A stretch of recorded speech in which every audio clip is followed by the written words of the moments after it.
Chennai shopping మాల్లో ఉగాది వేడుకలు. మీ పండుగ షాపింగ్ చెన్నై షాపింగ్ మాల్లో చేయండి. అందమైన వస్త్రాలతో పాటు విలువైన బహుమతులు పొందండి. మిమ్మల్ని అన్నయ్య అని పిలిచారు. తర్వాత ఏం సలహా ఇచ్చారు అబ్బాయికి? సరే అబ్బాయిని వెంటనే వచ్చి జాయిన్ అవ్వమంటే మెడ్రాస్ వచ్చి ఇన్స్టిట్యూట్లో జాయిన్ అయ్యాడు. తర్వాత ఇప్పుడు ఎంత ఉన్నాడో ఎంత ఎదిగాడో మీ అందరికీ తెలుసు. చెప్పండి అబ్బాయి పేరు చెప్పండి. నేను చెప్పాలా ఇంకా? మెగాస్టార్ చిరంజీవి. అప్పుడు మా పరిచయమే. ఆ తర్వాత ఆయన మెడ్రాస్ రావడం, ఇన్స్టిట్యూట్లో ఆయన చదువుతున్న రోజుల్లో కూడా నేను వెళ్తూ ఉండేవాడిని. ఎందుకంటే మాకు టీచరు దేవదాస్ కంకాల్ గారు, మా బ్యాచ్ కూడా ఆయన ప్రొఫెసర్. సారథి స్టూడియోస్ ఈరోజు అమీర్పేటలో, హైదరాబాద్ నడిబొడ్డులో, అంటే నేను కమర్షియల్గానే మాట్లాడుతున్నాను, అద్భుతమైన ల్యాండ్, కనీసం 1000 కోట్ల ఆస్తి అది. అవునండి, మీదే అది? అవునండి. అంటే యాక్చువల్ బేసికల్గా మా ఫాదర్ మొదటి నుంచి డిస్ట్రిబ్యూటర్, చెప్పాను కదా, నవయుగ ఫిలిమ్స్. అవును. నవయుగ సంస్థ అనేది టాప్ మోస్ట్ డిస్ట్రిబ్యూషన్ సంస్థ ఇన్ ఆంధ్రప్రదేశ్. ఈ రోజుల్లో లాగా జిల్లాల వారీ కాదు, అప్పుడు టోటల్ ఆంధ్రప్రదేశ్. అవును, 3 ఏరియాలకి ముగ్గురు ఉండేవారు. మా పెద్దనాన్నగారేమో విజయవాడలో ఉండేవారు, హెడ్ ఆఫీస్ అది. మా నాన్నగారేమో గుంటకల్లో ఉండేవారు. సో అందుచేత నేను గుంటకల్లోనే పుట్టా. నేను చదువుకునేది 8th క్లాస్ వరకు గుంటకల్లోనే చదువుకున్నాను. ఆ తర్వాత సారథి స్టూడియోస్ తీసుకోవాల్సిన పరిస్థితి వచ్చింది. ఎందుకంటే అక్కినేని నాగేశ్వరరావు గారు ఎన్టీ రామారావు గారి అపోజిషన్ భరించలేక హైదరాబాద్లో వెళ్ళిపోయి షిఫ్ట్ అయిపోదామని డిసైడ్ చేసుకున్నాడు. ఆయన భరించలేక కాంపిటీషన్కే. ఎందుకంటే ఆయన డామినేటింగ్ అప్పుడు. ఎక్కువ సంస్థలు, ఇప్పుడు విజయవాహిని అంటే కంప్లీట్గా రామారావు గారి సినిమాలు. ఓకే. ఆయనకి ఎప్పుడు కూడా కాంపిటీషన్ ఉండేది వీళ్ళిద్దరికి. బట్ ఆయన ఎప్పుడు పై చేయగానే ఉండేవారు ఎన్టీ రామారావు గారు. ఆయన ఏ క్యారెక్టర్ అయినా వేసేవాడు, మహానుభావుడు. నాగేశ్వరరావు గారు ఏమో రొమాంటిక్ క్యారెక్టర్స్, కథ ఇంపార్టెన్స్ ఉన్న క్యారెక్టర్స్, సాంఘిక సినిమాలు ఇలా. మొదట్లో జానపద సినిమాలు కూడా చేశారు ఈయన. కీలుగుర్రం అవన్నీ కూడా జానపదాలు కూడా చేశారు ఈయన. కృష్ణుడు వేశారు, అర్జునుడు వేశారు, అన్నీ వేశారు. ఆయన కామెడీ కూడా చేశారు కదా, మిస్సమ్మలు ఎంత గొప్పగా చేశారు ఆయన, మహానటుడు. అయితే ఏదైనా ఆయన కాంపిటీషన్ ఫీల్ అయ్యడం కొంత, చెన్నారెడ్డి గారి స్నేహం కొంత. ఓకే. మర్రి చెన్నారెడ్డి గారు చీఫ్ మినిస్టర్. అయితే ఇట్లా ఇండస్ట్రీ ఇక్కడ హైదరాబాద్ షిఫ్ట్ అయితే బాగుంటుంది అంటే, అప్పుడు నాగేశ్వరరావు గారు అంటే నాకు అక్కడ స్టూడియో లేదు. అప్పుడు స్టూడియో క్లోజ్ అయిపోయింది. వాళ్ళు అది యాక్చువల్గా చల్లపల్లి రాజా గారిది ప్రాపర్టీ, అంటే చల్లపల్లి మహారాజా గారిది వాళ్ళ అబ్బాయి రామకృష్ణ ప్రసాద్ గారని. చల్లపల్లి రాజా గారు రియల్గా రాజు గారు ఆయన. వారిది సారథి బ్యానర్. సారథి బ్యానర్ అంటే అంతకుముందు చాలా పెద్ద పెద్ద సినిమాలు తీశారు. తమ్మారెడ్డి భరద్వాజ నాన్నగారు కూడా అక్కడ వర్క్ చేసినారు, దానికి మేనేజర్గా చేశారు. అవును. ఆయన తర్వాత మా నాన్నగారు. అవును. అంటే అది ఎలా జరిగిందంటే, ఫస్ట్ ఆ బ్యానర్, సారథి బ్యానర్ చాలా రామారావు గారితో ఆత్మబంధువు, కలిసి ఉంటే కలసుఖం, ఇలాంటి సినిమాలన్నీ సారథిలో తీసినాయి. రోజులు మారాయి నాగేశ్వరరావు గారితో. అప్పుడు నవయుగ ఫిలిమ్స్ వాళ్ళు సారథి స్టూడియో 45% షేర్స్ కొనుక్కున్నారు. అప్పటి నుంచి మా నాన్నగారు గుంటకల్ నుంచి ఇక్కడికి షిఫ్ట్ అయ్యారు స్టూడియో మేనేజ్ చేయడానికి.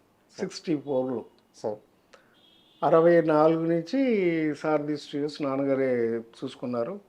మొదట్లో ఒకటే ఫ్లోర్ ఉండేది, తర్వాత 2 ఫ్లోర్లు కట్టారు, మొత్తం 3 ఫ్లోర్లు అయినాయి. స్టూడియో బ్రహ్మాండంగా నడిచేది. ఇప్పుడు మెట్రో స్టేషన్ ఉంది కూడా అంతా సారథి స్టూడియోస్లోనే ఉండేది. అప్పట్లో అమీర్పేట మెట్రో స్టేషన్ ఉంది, అదంతా సారథి స్టూడియోస్ గేటే. అక్కడ ఉండేది మెయిన్ గేట్. స్టూడియో మీరు అమ్మేసుకున్నారో లేకుంటే మీ వాటాలు మీరు వెనక్కి తీసుకున్నారో నాకు అంత ఐడియా లేదు. బట్ ఆ రోజుల్లో మీరు స్టూడియో కొనడానికి ఎంత ఇన్వెస్ట్ చేశారు, ఎంత మీకు రిటర్న్ వచ్చింది? లేదండి, అది ఇన్వెస్ట్మెంట్ అంటే నవయుగ నుంచి ఫండ్స్ వచ్చాయి. నవయుగ అప్పటికే బాగా పెద్ద కంపెనీ. సినిమాలు కొన్ని వేల సినిమాలు రిలీజ్ చేశారు, కొన్ని వేల సినిమాలు సూపర్ హిట్లు అయినాయి. సో దాని ఇన్వెస్ట్మెంటే సారథి స్టూడియోకి తీసుకున్నారు. అంటే నేను అడిగేది ఏంటంటే, మీ షేర్లు వదులుకోకుండా ఉండాల్సింది అనే లేదు ఆలోచన అయితే లేదండి, అది అదేంటంటే ఫ్యామిలీ దీని ఇది. మా ఫాదర్ వాళ్ళు ముగ్గురు బ్రదర్స్, ప్లస్ అది private limited company, sir. It's not a ownership company కాదు. సో అందుకని షేర్స్ ఉండే ఎవరికి వాళ్ళకి. ఆ, వాళ్ళ బ్రదర్స్ నెక్స్ట్ జనరేషన్ వాళ్ళు మాకు కలిసి రాలేదు, ఒకరికొకరు పడలేదు. మామూలే భారతం, అంతే ఏ కుటుంబాలైనా ఏ ఉంటాయి. కుటుంబం అయినా అంతే. పెద్ద పెద్ద వాహిని స్టూడియో అట్లాంటివి అయిపోయింది, ఏవిఎం అలాగే అయిపోయింది. సో అలాంటి పరిస్థితుల్లో స్టూడియోని అమ్మేయాల్సి వచ్చింది, అమ్మేశారు. ఎందుకు అన్నారు సార్, మీకు ఏమన్నా అది గుర్తుందా? అంత డీటెయిల్స్ నాకు తెలియదు. మహా అయితే కొన్ని లక్షల్లో ఉంటుందా? లక్షల కోట్లు కదండి, 12 ఎకరాలు. ఆహా, మీరు అమ్మినప్పుడు మేము అమ్మినప్పుడే కోట్లండి. అప్పుడే కోట్ల? 80s మేము అమ్మింది ఎప్పుడు 84లో, 80s తర్వాత. ఆ, 80s తర్వాత కదా మేము అమ్మింది. కొన్నది ఎప్పుడు 64లో. ఇప్పుడైతే వేల కోట్లు ఉంటాయి. అంతే కదండి మరి. అంటే అప్పట్లో మాకు డివిజన్, మాకు అది ఒకటే ప్రాపర్టీ కాదు, ఇంకా ఉండేది సరోవర్ హోటల్ అని ఉండేది. సార్. షాపూర్ వాడి అని సెక్రటరియట్ ఎదురుగా సరోవర్ హోటల్ అని ఉండేది. ఫస్ట్ డ్రైవింగ్ రెస్టారెంట్ అది సరోవర్ ఉండేది. ఇవన్నీ ప్రాపర్టీస్ ఉండేవి. బ్రదర్స్ వాళ్ళు నెక్స్ట్ జనరేషన్ రాలేదు. మా బ్రదర్స్లో కూడా డిఫరెంట్ ప్రొఫెషన్స్కి వెళ్ళిపోయాం. సో అందుచేత అలాగా క్లోజ్ చేయాల్సి వచ్చింది. సార్, ఇండస్ట్రీలో సీనియర్ హీరోల విషయంలో కాస్త మనస్పర్ధలు అంటే అందరూ కృష్ణ గారు ఎన్టీఆర్ గారి మధ్య అని చెప్తారు, లేదా అప్పుడప్పుడు ఏఎన్ఆర్ గారు ఎన్టీఆర్ గారి మధ్య కూడా వచ్చినాయని చెప్తారు. చిన్న చిన్న భేదాలు కానీ విభేదాలు కానీ. అంటే కానీ ఎప్పుడు కూడా ఎవరు కూడా కృష్ణ గారి మధ్య నాగేశ్వరరావు గారి మధ్య విభేదాలు గురించి చెప్పరు, అసలు రాలేదని అంటారు. అయితే ఒక్క సినిమా విషయంలో వీళ్ళిద్దరి మధ్య విభేదం వచ్చింది, దానికి సారథి స్టూడియోనే సాక్ష్యంగా నిలిచింది అని చెప్పి చెప్తారు. కరెక్టే, ఏం చాలా సినిమా? కరెక్ట్. అదేంటంటే దేవదాస్కి ఏమైందంటే అప్పుడు అక్కినేని నాగేశ్వరరావు గారు అమెరికా వెళ్ళి హార్ట్ ఆపరేషన్ చేయించుకున్నారు. ఒక 1 year అక్కడే రెస్ట్ తీసుకున్నారు, రాలేదు. అంటే ఆ రోజుల్లో ఇంత ఈజీ కాదు హార్ట్ ఆపరేషన్ అంటే. అయితే వెళ్ళి 1 year రాలేదు. ఆ 1 year స్టూడియో మూత పడిపోయింది, వర్క్ జరగలేదు, వర్క్ లేదు. నాగేశ్వరరావు గారు లేకపోతే లేదు సారది అప్పట్లో. దాంతో ఏమైంది, లేబర్ ప్రాబ్లం వచ్చింది. లేబర్ ప్రాబ్లం వస్తే పి జనార్దన్ రెడ్డి గారికి మా ఫాదర్కి క్లాష్ వచ్చి, మా ఫాదర్ మేనేజ్మెంట్ అప్పుడు స్టూడియో. మా ఫాదరు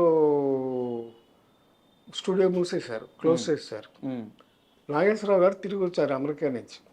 రాకముందే ఏమైంది, ఈలోపు ఎట్లాగైతే నాగేశ్వరరావు గారి సినిమాలు ఎక్కువ మేము నవైగా చేసామో, మా సిస్టర్ కన్సర్న్ శ్రీ ఫిలిమ్స్ అని ఉంది సార్. దాంట్లో కృష్ణ గారి సినిమాలు ఎక్కువ చేశారు, రిలీజ్ చేశారు అన్నీ.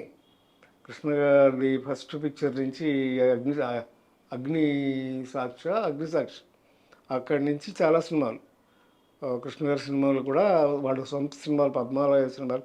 అసలు ఆయన ఫస్ట్ లేత మనసులు రిలీజ్ చేసిందే తేనె మనసులు, నా శ్రీ ఫిలిమ్స్. బాబు మూవీస్ మంచి మనసులు, మూవీ మనసులు, తేనె మనసులు, ఇవన్నీ కూడా నవైగాను శ్రీ ఫిలిమ్స్ రిలీజ్. కృష్ణ గారి వచ్చి పద్మాలయ సినిమా పద్మాలయ బ్యానర్లో తీస్తుంటే శ్రీ ఫిలిమ్స్ మేము రిలీజ్ డిస్ట్రిబ్యూషన్ తీసుకున్నాం. నాగేశ్వరరావు గారు చాలా సీరియస్ అయ్యారంట. ఆయన కోపం వచ్చింది. అప్పుడు అమెరికా నుంచి తిరిగి వచ్చేసరికి తిరిగి వచ్చారు, ఇట్లా సినిమాకి రెడీ అయిపోతుంది, ఇక్కడ అయిపోయింది డిస్ట్రిబ్యూషన్ మా శ్రీ ఫిలిమ్స్. అప్పుడు ఆయన కోపం వస్తే ఏం చేశాడు, ఆయన పాత దేవదాస్ నెగిటివ్ కొనుక్కొచ్చారు. ఆయనకి ఎవరో సలహా ఇచ్చారు, ఆయనకే వచ్చిందా మరి. తీసుకొచ్చి పాత దేవదాస్ని రిలీజ్ చేశారు పోటీ కొత్త దేవదాస్ మీద. కొత్త దేవదాస్ ఫ్లాప్ అయింది, పాత దేవదాస్ 100 రోజులు ఆడింది. రెండోసారి కూడా. రెండోసారి ఫస్ట్ 100 పెద్ద అంత సక్సెస్ కాదు. ఒరిజినల్గా దేవదాస్ రిలీజ్ అయినప్పుడు అంత సక్సెస్ కాదు, పేరు వచ్చింది కానీ అంత 100 రోజులు ఆడటం ఇలా లేదు. యాక్చువల్గా రెండోసారి రిలీజ్ చేసినప్పుడు అది 100 రోజులు ఆడింది. ఈ సమ్మర్ వచ్చింది. అప్పుడు వచ్చినప్పుడు నాగేశ్వరరావు గారు తిరిగి వచ్చారు. తిరిగి రాగానే స్టూడియో ఓపెన్ చేయమని అడిగారు మా ఫాదర్ని. లేబర్ ప్రాబ్లం ఉంది, నేను ఓపెన్ చేయను అన్నారు మా ఫాదర్. నేను ఓపెన్ చేయనండి, కుదరదు, ఇప్పుడు లేబర్ ప్రాబ్లం ఉంది, అది ఓపెన్ చేయడానికి వీలు కదంటే అప్పుడు ఆయన సరే అని చెప్పేసి అంజలీదేవి గారి సినిమా